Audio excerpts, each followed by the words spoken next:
नमस्कार, मैं हूँ आपका दोस्त विजय विद्रोही। आप मुझसे जुड़ चुके हैं, इसके लिए आप सबका तहे दिल से शुक्रिया और अगले 6-7 मिनट में आपसे जुड़े रहने की कोशिश करूँगा। तो प्रधानमंत्री नरेंद्र मोदी ने लोकसभा में एक किस्सा सुनाया था। राहुल गांधी का नाम नहीं लिया था, लेकिन एक ऐसे विद्यार्थी का किस्सा सुनाया था, जिसको 99 अंक मिले थे। आप किस्सा जानते ही हैं, लेकिन वो किस्सा अधूरा था। दरअसल वहाँ पर एक विद्यार्थी 99 नंबर लेने वाला नहीं था परीक्षा देने वाला। एक और विद्यार्थी भी था, थोड़ा बुजुर्ग विद्यार्थी। उस बुजुर्ग विद्यार्थी का किस्सा मैं आपको बताता हूँ। तो हुआ ये कि राहुल गांधी का बिना नाम लिए उन्होंने कहा, तो हम भी किसी का नाम नहीं ले रहे। समझने वालों को इशारा काफ़ी है। कुल मिलाकर अब कहानी ये हुई कि लोकतंत्र के परीक्षा केंद्र में 2 विद्यार्थी पहुंचे।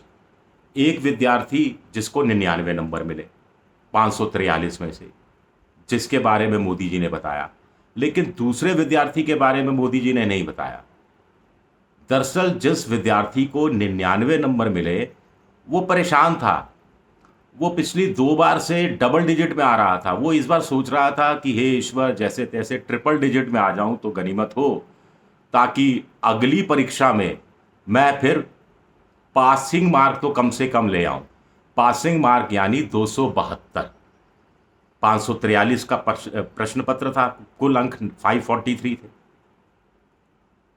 अब दूसरा जो बुजुर्ग विद्यार्थी था, वो बड़ा अनुभवी था, विद्वान था, भारी विद्वान था, विश्व गुरु के रूप में ख्याति थी और ओवर कॉन्फिडेंस था।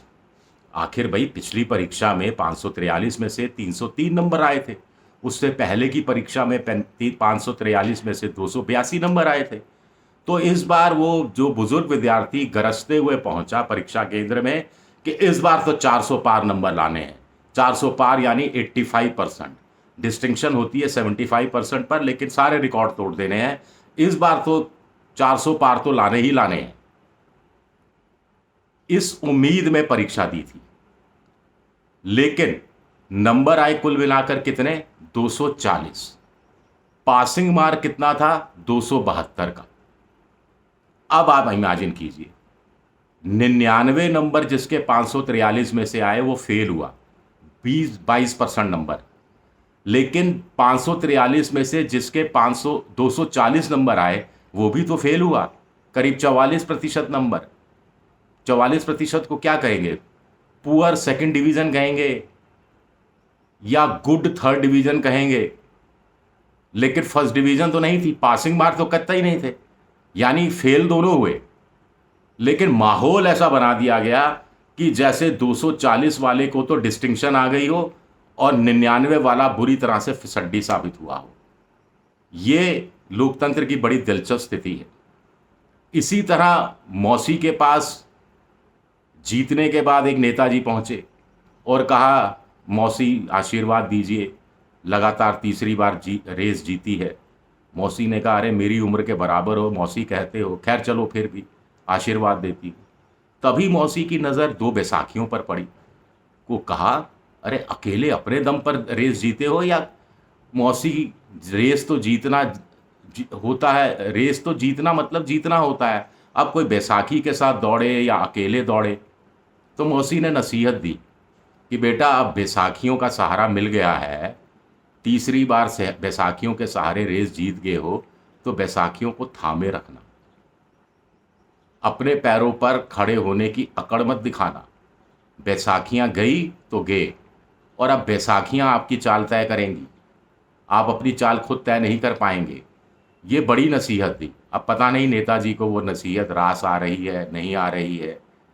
हालांकि जब मौसी के सामने रेस के बारे में बताया जा रहा था, तो मौसी ने देखा कि कुछ ईडी के लोग, सीबीआई के लोग, इनकम टैक्स के लोग भी रेस की जो मैदान है, ट्रैक है, वहाँ पर खड़े हैं। तो मौसी ने कहा कि ये लोग क्यों खड़े हैं, ये भी दौड़ रहे थे क्या? तो किसी ने धीरे से कान में फुसफुसाया मौसी के, मौसी दौड़ नहीं, ये दौड़ नहीं रहे थे। ये जो दूसरे दौड़ने वाले थे, उनको गिराने का काम कर रहे थे, अड़ंगी लगाने का काम कर रहे थे। मौसी को गुस्सा तो आया। मौसी ने घूर के देखा नेताजी को। नेताजी ने कहा, रेस तो रेस होती है, जीतना तो जीतना होता है। सबसे पहले मैं पहुंचा, और लोकतंत्र की रेस तो वही जीतता है जो सबसे पहले फर्स्ट पास द पोस्ट वाली हिसाब है, जो अंग्रेजी में समझा दिया गया। कैसा लगा मेरा ये वीडियो? पसंद आए तो लाइक कीजिएगा, सब्सक्राइब कीजिएगा, शेयर कीजिएगा, बेल जैसी आकृति, घंटी जैसी आकृति दबा दीजिएगा ताकि नया वीडियो आए तो आपको नोटिफिकेशन के ज़रिए जानकारी मिल जाए। आप मेंबरशिप ड्राइव में जा सकते हैं, मेरी आर्थिक मदद की भी कोशिश कर सकते हैं। एक्स यानी ट्विटर पर मैं विद्रोही 7 के नाम से हूँ। फेसबुक पर मेरा पेज है विजय विद्रोही पेज, जहाँ आप मुझे फॉलो कर सकते हैं। शुक्रिया, बहुत बहुत शुक्रिया।